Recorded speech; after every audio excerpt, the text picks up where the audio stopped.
ఇల్లు ఉన్న సౌకర్యాలు సున్నా.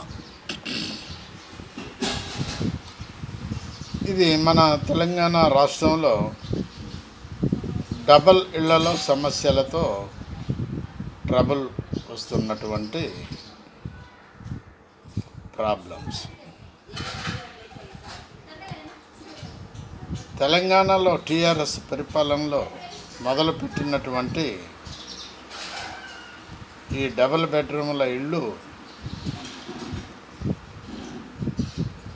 అల్లుళ్ళు వచ్చి పడుకోవటమేమో కానీ ఈడ ఇల్లు తయారయ్యేసరికి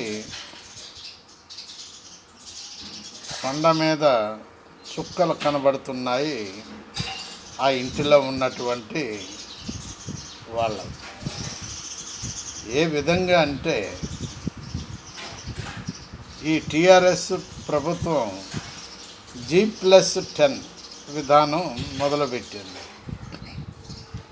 G+1-2 ఉంటేనే ప్రాబ్లమ్స్ గవర్నమెంట్ క్వార్టర్స్లో. ఈ G+10 అనేసరికి ప్రజలదేముంది పాపం, వాళ్ళు ఇల్లు లేక బాధపడుతున్నారు, వాళ్ళకి ఏదో ఒకటి దొరికిందిలే చాలే అని చెప్పేసి దొరికేంత వరకు వాళ్ళు ఓకే అంటారు. దొరికిన తర్వాత 2-3 నెలలు ఉన్న తర్వాత వాళ్ళ ప్రాబ్లమ్స్ మొదలవుతాయి. ఏ విధంగా మొదలవుతాయంటే మెయిన్ డ్రైనేజీ, నెంబర్ 2 వాటరు పైదాకా పోవు.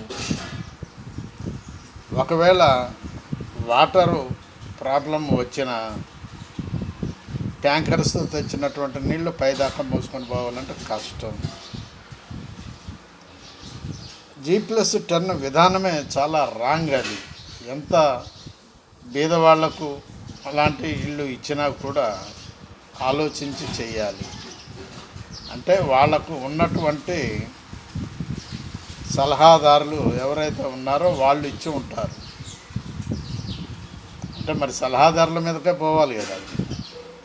ముఖ్యమంత్రి వీళ్ళు మాకు తెలియదు సలహాదారులు ఇచ్చారని చెప్తారు, సలహాదారుల మీద పోతుంది ఇదంతా.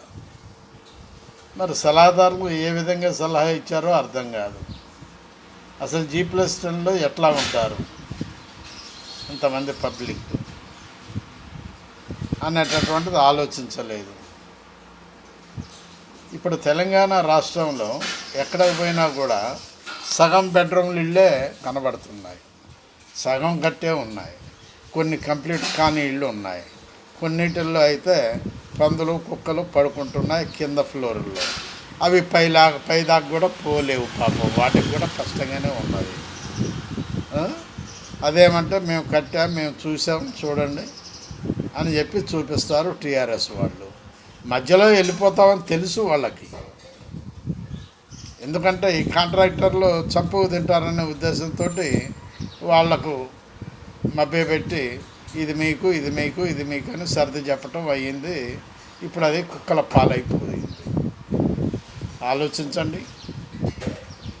విషయ పరిజ్ఞానాన్ని పెంపొందించుకోవాలి, దాన్ని డిస్క్రైబ్ చేయండి. చివరకు ఏమవుతుందో ఆన్సర్ కూడా మీకే తెలుస్తుంది. బాలసాని వీరప్రసాద్, హైదరాబాద్.